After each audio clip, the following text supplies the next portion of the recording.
Hey everyone, if you are interested in learning more about becoming a diesel or automotive technician, stay tuned.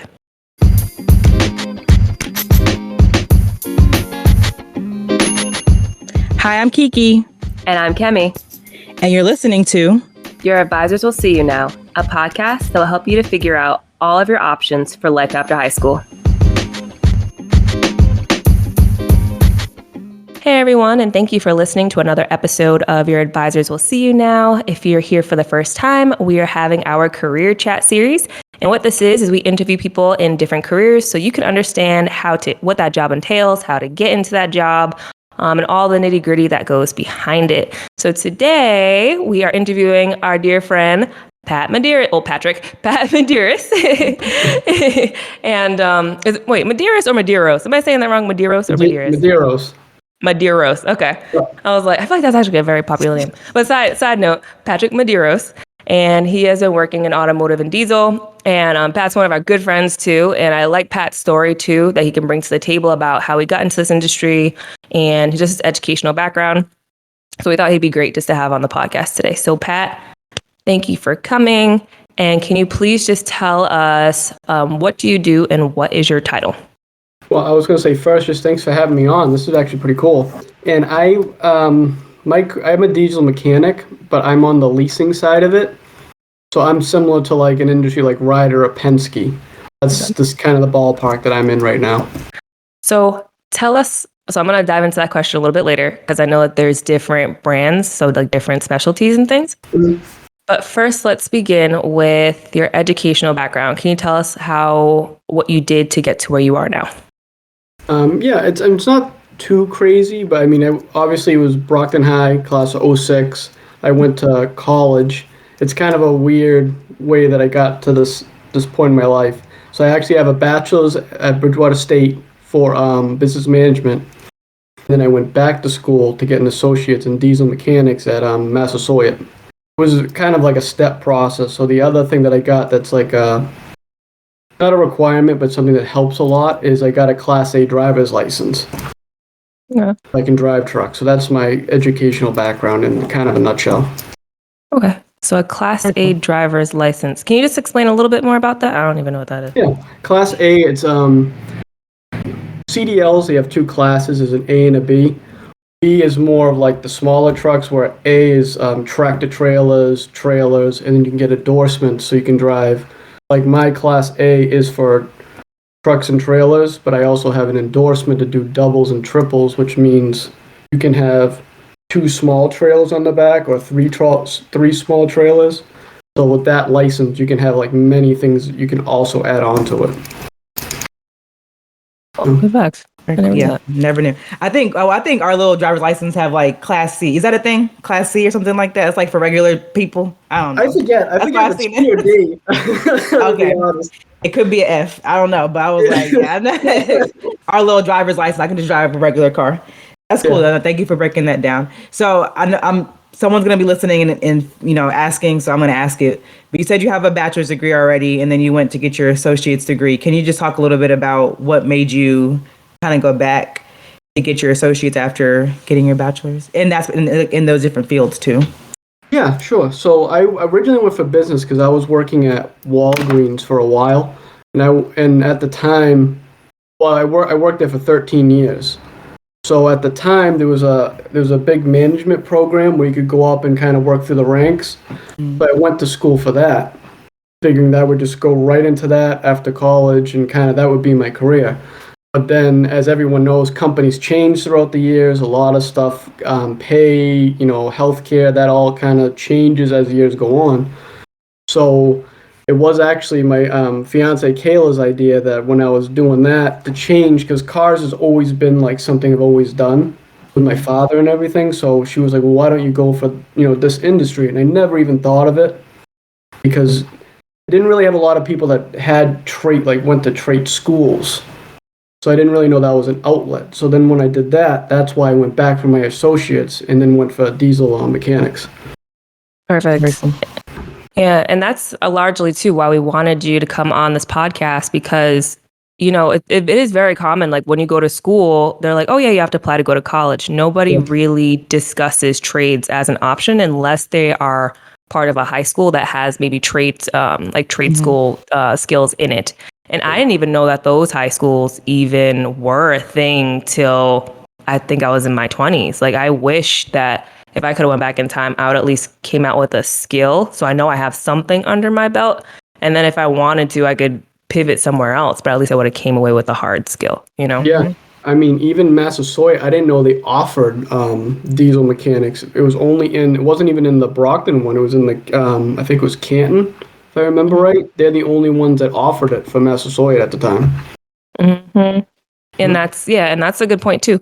I didn't know until working with Kiki, because Kiki specializes in, she works in community college, that I didn't even know that there were community colleges that offered trade programs either. So like culinary too. I didn't even know that. I thought that you had to go to a specialty school, like when I used to work at Universal Tech.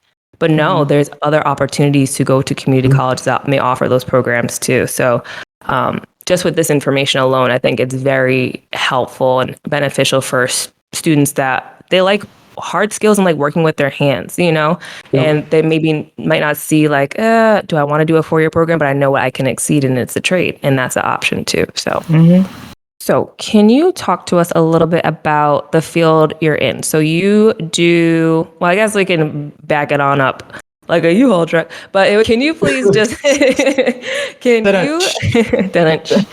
could you maybe describe a little bit of a difference between automotive, studying like to be an automotive technician, and studying to be a diesel technician? Well, that is a good question. It's not too far off.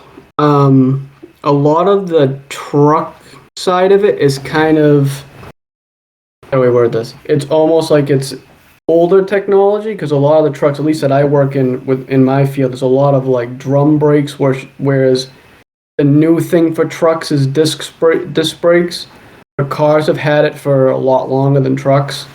And everything else is pretty similar. Emissions is a big thing with the industry I'm in. Trucks came into the emission side of it very late in the game. So that right now, if you talk to anybody who's a truck mechanic or technician, the biggest thing is check engine lights with the after treatment system, which is all emissions, just because I feel like they haven't figured out how to kind of 100% get it where it should be, whereas in cars it's not as bad. And then when I think of a little obvious one for myself is like, because the automotive technicians deal with smaller cars, and then the diesel, it's just big cars, big tire. Yeah. Oh yeah. And then I think one other thing, this is just my prior knowledge from being an advisor at Universal Technical Institute.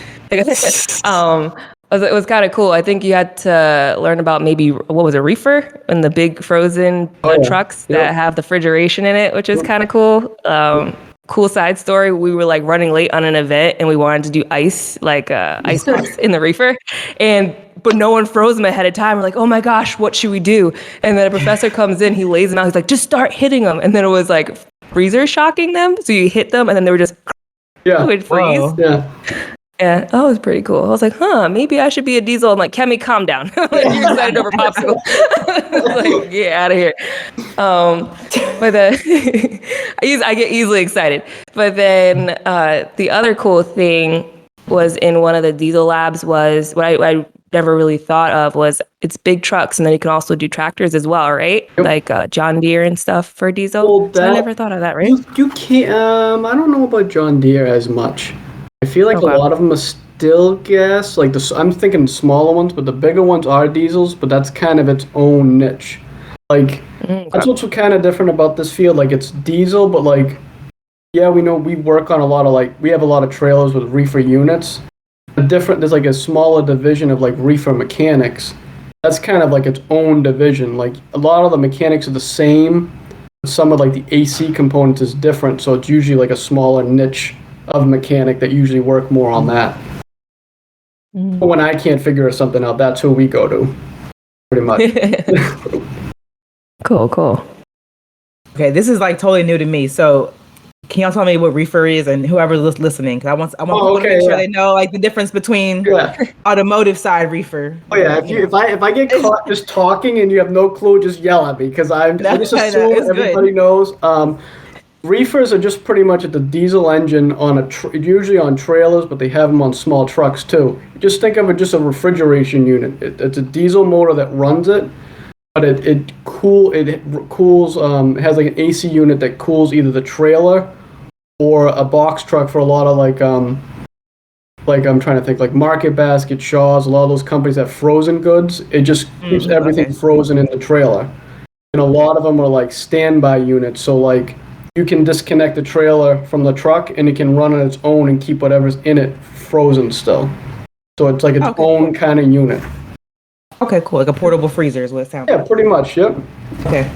That was for me and anyone else listening, because if you heard the word reefer, I mean, I knew, I was like, it can't be that, but yeah. Oh, yeah. Sorry. I knew it wasn't, but I wasn't thinking about that. Everyone's jumping on like, I want to be a reefer mechanic. Just right, exactly. It's like refrigerator. That's another industry. But my next question then, Pat. So can you talk about like your day to day, like with your, and I'm sure it's different all the time, but just for someone maybe interested in this profession, just like what your, beginning of your day, end of your day throughout looks like. Yeah. My company's a little smaller than Penske and Ryder, at least on the East Coast. Well, not the East Coast, in Mass. They're bigger in Jersey. So a lot of the day-to-day has some more stuff you can add into it. But most of it's like maintenance on the trucks. We have schedules where we have to get all the accounts in, just go through the truck, make sure like all the safety stuff's good, oil changes, greasing them. We pretty much do a lot in our shop since we're smaller, so there's also like diagnosing, check engine lights, brakes, tires, trailer work, reefer work like we said earlier. But then also we have, since we're a leasing company and we're smaller, at least for our shop, I do like some of the contracts for like if someone needs a truck, set up contracts with people to go, take phone calls. We also do a lot of road calls. So if a truck breaks down on the side of the highway or some street, we have to go out, get it running so they can just go out and do the job. So really on a day-to-day, it could be anything. I could be in the shop all day, just changing oil. I could be on the computer all day, which I think I need glasses now because I have to read everything. Or I could be out on the road. I've been on the road sometimes for a whole shift. Just get another phone call, go to another road call, fix this one, and then come back to the shop. So it's kind of cool because the day-to-day could literally be anything, and the days usually just fly by. Okay. Sounds like it's like, always something changing or something different, so it keeps it, I don't know if the word is exciting, but keeps it, there's like variety to your days, what it sounds like. There is, cool. I mean, it's like any job where you can't have weeks where it's just the same thing over and over again, but most of the time it's not like that. It can literally be anything. So I guess even just building off of that, what do you think are some of the highlights of the job and the most challenging parts of the job? So for highlights, I like figuring things out. Every day there's usually a different challenge or something that I have to figure out. A lot of them are electrical problems, which that seems to be my new fun thing. Everyone else hates it. I love it. I don't know why. It's just something I like to do. What I did touch on before was how fast a day can go by, because it's such a high-paced industry because there's not a lot of mechanics. So the days they almost blur together because it's usually one truck comes in, another one comes in and out all day long. You're running outside. So the weeks, I mean, you blink and a year goes by, I feel like. I think the biggest challenges is it's obviously manual labor, so it does get tiring at times. And multitasking is, as well as I am at multitasking, when you have multiple trucks broken down and road calls and you kind of have to jumble prioritizing and you're dealing with the human aspect where people's trucks are down, they want to get back to work and you're kind of like, well, I just need time to fix it. It's that kind of dynamic can be frustrating if you don't have enough help. But for me overall, I think it's a pretty good field. I mean, I can't complain too much, even though I do, but... Yeah. And even just to build off your comment earlier, like you were saying, there wasn't like enough mechanics. I remember when I used to work at Universal, and they were always saying like there is such a need for mechanics in the field. And it's so true because everybody needs transportation, and a vehicle is the most common way for transportation. Businesses need diesel trucks to ship items and supplies all the time. And if you go out, if you're driving in traffic, you see in the cars yourself, there's always a need for mechanics in any kind of capacity. So there always is like such a demand for it, and a need for it. Kind of like, I'm trying to think of like an equatable career where there's always a job, like working in healthcare. Like there's always a need for it too. Definitely. And with the automotive, like the mechanic fields, like working in diesel and automotive, can you kind of speak to some of the reality of some of your work? Because I remember working like at the previous college, and I had some students that came in and they thought it was like, legit old school, like you take a hammer and a wrench and you're beating on the engine. And they didn't necessarily think that there was, like a lot of technology that went into it. Like some of the newer cars today have technology in it. I remember walking to a classroom and there was physics, and I was like, oh yeah, they would have physics. And I walked out because I don't get that. I don't either. So can you speak a little bit to like, what are some, to clear a little bit of assumptions that people think that mechanics is easy? I think some people naturally think that mechanics is easy, and I'm like, no, it's not. I was just talking to someone about this the other day of how difficult it is. We actually, to bring in work to it, we have certain trucks in our fleet right now that the dealers can't even fix right now because of the after treatment and technology in it. And it's really frustrating because I'll be diagnosing a truck I had one for 16 hours to find one wire that was shorted that you would never find in your life, and it still didn't fix the problem. So it's not, it depends on the field. If you're going to like off-road equipment, a lot of that stuff is older. It doesn't have a lot of the emissions like technology because they don't need it because they're not working on public roads. What's off-road equipment, real quick? Like bulldozers, all those real big heavy machinery. That's stuff you don't see. They don't really drive on roadways because that's why you see them on trailers and stuff. They get dropped at a work site. So a lot of those don't have to meet emissions because they're not on the public roads. But as far as being easy, the technology is so hard now. On any truck I can think of, I'm trying to count now, probably 6 or 7 modules with hundreds of wires that go into each of it, and just the technology on it. Everything has to work in sync or it doesn't run right. It can be very frustrating at times to figure some stuff out. Modules, I was just going to say modules before I jump ahead of myself, is just a big computer that like one module will do the after treatment system.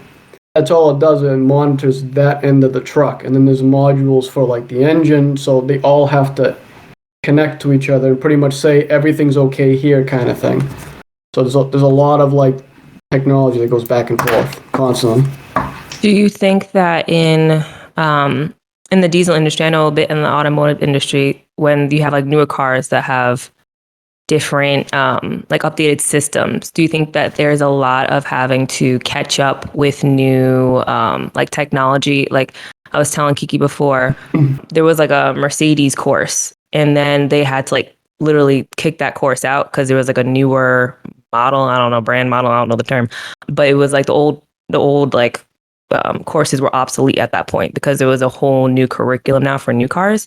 Do you feel like you have to stay active to be up to date for new technology in the diesel field? Oh yeah, definitely. I mean, especially because every year they're changing something or tweaking something, and they constantly send us training to catch up on the newest EPA and emissions codes. Pretty much everything you can think of can change within a year. And with all the electrical stuff coming in, they actually just sent me to New Jersey to learn on the electric vans. And that stuff is so far past what I know that it's a huge learning curve. So that's going to be a lot. There's a lot of training, to be honest. Okay. Yeah. I could already assume this is not an easy field. No one should assume, and you shouldn't assume anything is easy until you get into it and you're like, because there's always some moving parts to so many careers. And I can imagine automotive, like, because it changes all the time. Yeah, I can imagine there's a learning curve, especially like with the electric cars coming in. But I was going to ask too, I'm trying to get this question formulated so it comes out properly. But I'm thinking for your situation, like you have a bachelor's degree and then you went to get an associate's. Mm-hmm. So if there's someone out here that's like listening to the podcast, maybe they're in that situation, like they already have a 4-year degree, spent all that money for that degree. But I'm really sorry. I'm trying to get the question formulated because do you see yourself like using your bachelor's degree, like what you did with the business side of it? Do you see yourself like going into that at some point? Do you see yourself in like the diesel field for a long time? And like how can you like use those 2 degrees together? Does that make sense? I hope. Yeah. That was actually something I had written down. I don't regret getting the bachelor's degree at all for business because even with you could use it in the diesel field because let me talk about my plan. I want to be pretty much the top tech in my branch. And then once I know enough, I wanted to become a manager within the company and run my own shop. So that's where you can be a step ahead of someone because you have the degree for business. I never really thought of that, honestly, until I was there. And everybody knows most companies, for the most part, management is another skill that not a lot of people have, and it's hard to find good managers. So you can definitely use it in that industry. There's always opportunity in any of those kind of businesses with the management degree. Any degree really can only help you. Yeah, no doubt. And I asked that too. That was a great answer. I asked that because I feel like you're our first person on here, right, Kimmy, that's like been in like a trade field. I feel like so I asked that because I don't know with trades, like once you get into that, because I'm thinking like I work with a lot of people that are going into nursing or that are going into, like Kimmy mentioned, like culinary. We have like a lot of programs, but that's like a very specialized thing. When you get an associate's degree in like a trade, it's like very specialized. So I was just curious, like, and I know it is, but like for someone listening to be like, is it helpful to have this second degree, whether it's another associate's in like business or another bachelor's degree, excuse me. But I could see someone with an associate's degree in a specialized field feeling like after 10 years, they're like, well, what else can I do? Yeah. So to have another degree is not always a bad thing. I always tell students too, I'm like, you never know if like your employer will pay for your bachelor's degree or you like get into some program that will help you advance. So I think I was just trying to get at you're not just like stuck in a field just because you have an associate's degree. Like it can help you advance. It go a long way, but you never know how you can move up in the company or like, out of the company as well with other degrees or like other opportunities through your company too. So thank you. I'm rambling, but that's what I was trying to get at as well. Oh, yeah, definitely, because you can always take the degree somewhere else at any point in time. If you feel like you're stuck in a situation where, like if you are in a career like that where you feel like, now I'm stuck here, if you have another degree, you can literally just say, hey, I want this job. If not, I can go somewhere else and get it. And even open up your own too, because since you have like business, then you could do your own shop too if you wanted to. Can you speak a little bit about the ASEs? Am I saying that right? It's been a while. ASEs. Yeah. And explain what that is first, and then like, what that is. So I can explain what I know of it. I can tell you right now, I don't have any of them. Okay, so do you not need that for diesel? It always helps. It's one of those things that if it's on your resume, it can help you get a better starting pay. It doesn't hurt. But for diesel, I mean, I was hired with none of them.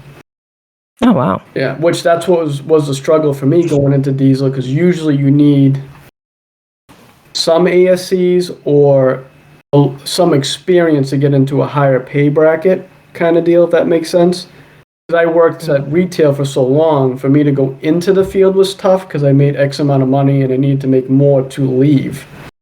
But ASCs are, for diesel, really not needed. To be honest, most companies can send you out for training once they hire you. What they pretty much are is like they're tests based on like different skills within the company. So like there's electrical classes, AC classes. Trying to remember all of them now at this point. But pretty much. Is there brakes, or am I lying? Brakes is one I have because the company paid for it. because for safety you have to have it per the company. So so brakes was one. I'm trying to think, there's a couple others, but if you have all of them, you're considered a master technician, and that's when you can pretty much go to any shop, and you definitely get a pay bump if you have that, because they're considering you're the best mechanic the shop will have at that point. Gotcha. Yep. And is it like a test afterwards as well? It kind of tests like the theory that you have? What I remembered, because I was going to get the AC one years ago, but then I just never did. I'm pretty sure you take the test at the registry. Okay. And once you pass them, you get like, I think you get an endorsement or you get a certification that you passed. Yep. Don't quote me on it because I haven't done the process. I don't know for sure, but I know they are tests where you can get certificates that you can prove I am electrical certified, I am brake certified. That's all I really know on that, to be honest. Yeah, I think you hit it on the head with that one too. Because I remember there were students that would take because they would take like one course that's in brakes, and then some people were like, well, I want to get my ASCs right after it, and then I guess they would talk to like an education manager, and I think they did have to go to a registry too as well, take the test, and then they got like that little paper, and then even for where we worked, I think we were required as well for the professors to have the ASCs, because I think I was like working with paperwork and stuff, so it made sense that they were teaching. So I guess like depending on what you want to do in the field of mechanics, whether it be like teaching or doing what you do, I guess it depends whether you really need that or not, or if you need like updated ones and stuff. Yeah, and I think with certain ASCs like electrical and stuff, I think with all the new cars rolling out, I think you have to get them like renewed. The stuff changes so much, so I think you have to keep on track of them too. If I remember right. Yeah. Nice. Okay, well, I'm going to copy Kimmy's question because she brought it up before we started recording. But it's a good question, though. So if there's someone listening out there that is interested in automotive or being a diesel technician, and they just like want to test it out or like just see if they're interested in it, like what are some basic things that you would recommend someone do? Like basic skills like to learn, or like how would you recommend someone kind of figure out if they really want to be in this field? I would think just like normal car maintenance is a good place to start. Like if you're doing oil changes, on cars, if you're doing spark plugs, brakes, especially doing brakes, if you can do that kind of stuff, the rest of it's all just learning. It's all just, I'm trying to think of the words now. The best thing I like about the mechanic industry is literally, if there's a problem, it's just how you figure out how to fix something is the biggest key. And it's just always being open-minded to learn. So as long as you can have like very basic, like you can do brakes and oil changes, most companies, as long as you tell them, hey, I'm green, they need mechanics. They'll just take you, and if you're pretty honest, they'll help you get better. I told them, when I got hired, I told them I'm green. I've been working on cars forever, but I don't have any proof that I'm a decent mechanic, and they hired me. So here I am 5 years later, and I'm almost a top guy, so I can't complain too much. Yeah. No newspaper articles of the trucks that are going yet. Oh, yeah. Not yet. I'm like, I will say, I think that was a cool mention that you said, work on like basic maintenance on your car. Yeah, if I have a kid, I'll be like, yeah, do the oil change. I'll be like, can I touch the brakes? But you ain't touching them brakes, but I'll have them work on them. It's just working, like, make sure they know about safety. Like, I've seen too many people jack up cars without stands on them.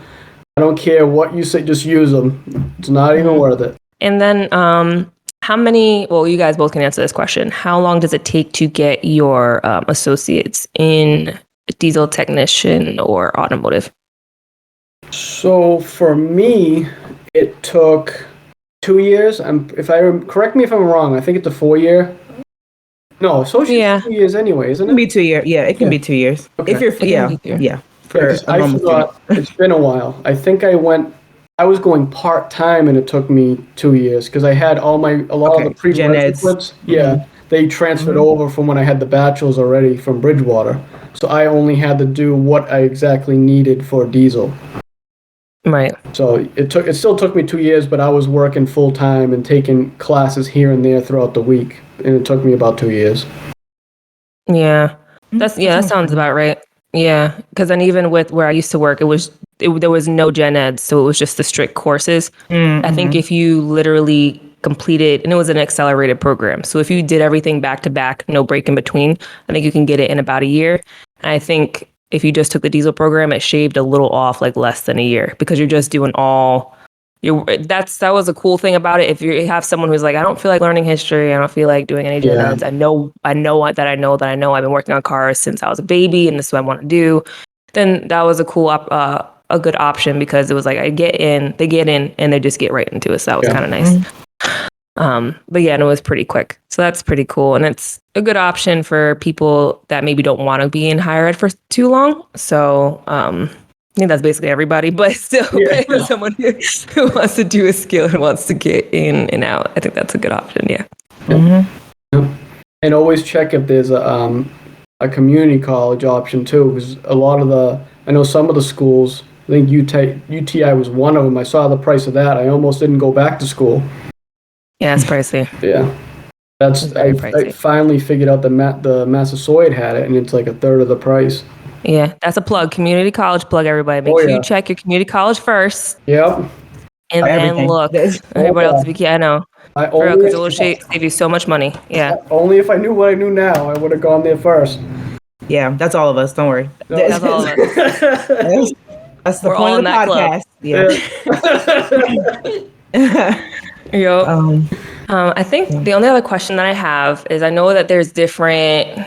Fix my term on this, because I know I don't have the terminology right. There's different cars. I want to call them brands, but there's makes and models. Yep. So, different makes of cars have different things that people may have to specialize in. So for off the top of my head, I know that we had some students, they did automotive, and then they studied like Nissan, and then they studied maybe Audi. Now, is that the same for the diesel field as well? Do you have to study for specific makes like Penske, Peterbilt, or is it most of it kind of the same? Cars are definitely more specialized. I know like Mercedes is a big one where they have a bunch of specialized like tools that you need for to work on those cars. Diesel's not as specific. They have a bunch of brands. Like a lot of ours are. We have a lot of Freightliners. I'm trying to think of the other brand now. But there's like Peterbilt, Freightliner, Kenworth. But the differences with those big trucks, like a lot of them, you can use a Cummins engine. So like a Freightliner can have a Cummins. There's been Peterbilts with Cummins in it.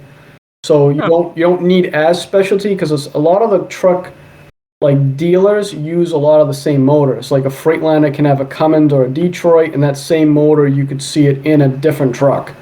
Like Navistars and stuff. It's literally the same motor in a different brand.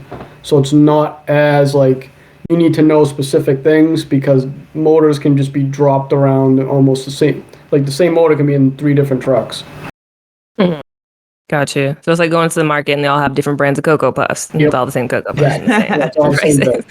and even like PACCAR is a different engine from Cummins, but PACCAR is literally, they just changed the fuel rail on it, for at least for our truck. So it's literally a Cummins, but it's labeled PACCAR. So it's identical. So you don't need to know anything different to work on it. And diesels in general today that I work on, they all work pretty much the same thing. There's nothing specialized you need to really know. I don't have any more questions, but I know you had a bunch of bullet points. I don't know if we hit them. I don't know. You might have. Okay, and I'm not saying go through all of them, but I was gonna say, like, if you have anything that you wanted to just say before we end the podcast, or like, any advice you would give someone like interested, whether they're in high school listening right now, or someone like yourself that kind of changed fields. Just like any advice you would have entering into this field. I would say just do it. The other thing is just don't let other people kind of dictate, like, shed a bad light on being a mechanic. Like, oh, that's a field that, like, only people that don't have education can go do that. Don't do it. There's so much technology stuff you need to know. And especially in the diesel field, the pay is definitely, unless you're in a specific dealer, it's on average more than a car mechanic. So it's definitely a field that's in demand, will pay well. I mean, right now, like we've touched on before, you could walk into a dealership right now and they probably hire you because they're just so desperate for people. Good to know. Let me go. Yeah. Go do and that. then also too, you can. honestly, you really could work anywhere because we always ask people in different careers on this podcast, like, oh, so can you work in like Michigan and then you want to move to California? Because sometimes people have different certifications, but technically there's cars and trucks everywhere around the world. So as long as you got the basics, I feel like you can probably go anywhere. Yeah, pretty much. I mean, even with my company, that just you work with so many different vendors and other companies.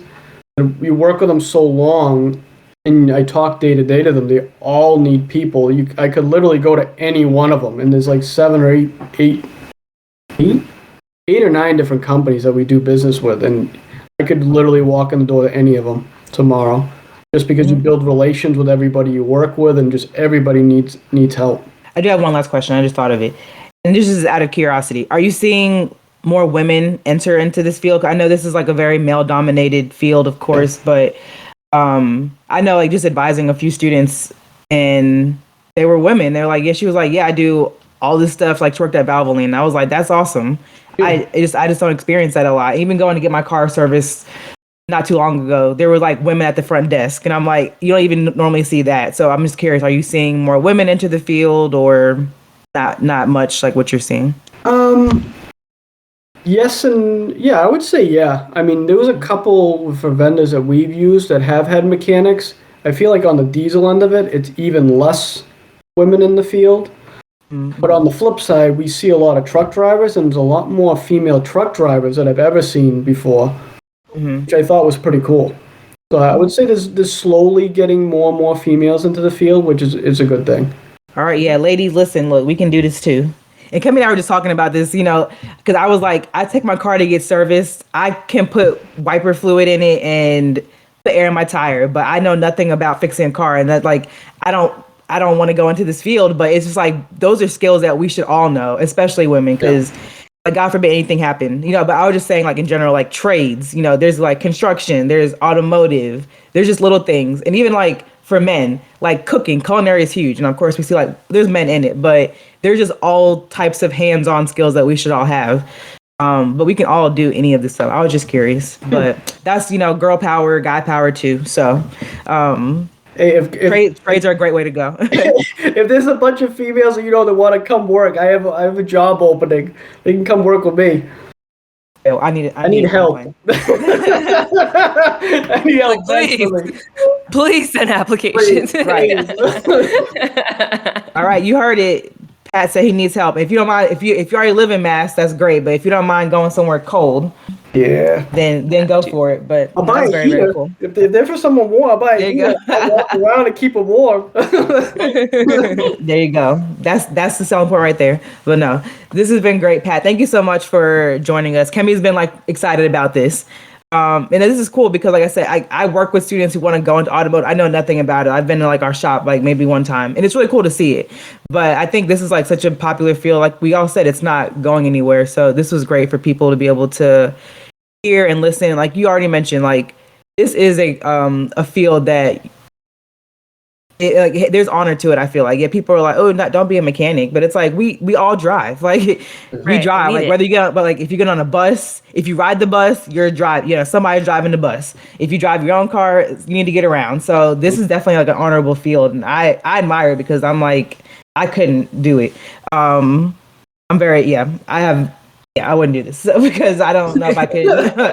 like you said, like the learning curve. I'm like, I don't know. I don't like to learn things a lot that I have no idea about. So, I don't. Very cool. Electrical stuff. I don't want to learn it, but I know I have to, so I'm dreading it. Yeah. No, this is awesome. So thank you so much for joining us and sharing your experience and all your wisdom. This is very cool. So we appreciate it. Oh, thanks for having me. Of course.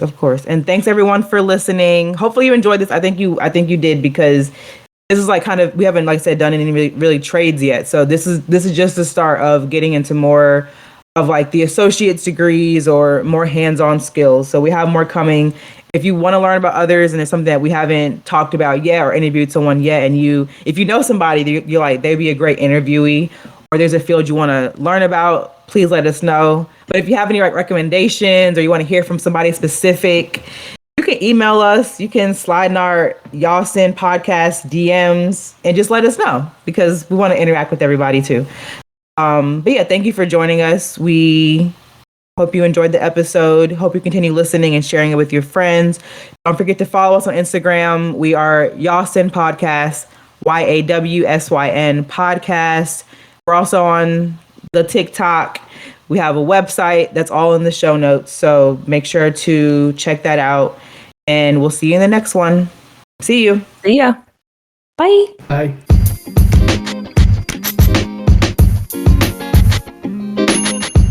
Thank you, everyone, for tuning in and listening to the latest episode of Your Advisors Will See You Now. Please make sure to follow us on all of our social media pages and check out our website. Take a look at the show notes below. And please make sure to subscribe and share this podcast. Also, show us some love and please leave a 5-star review. Catch you next time. See ya.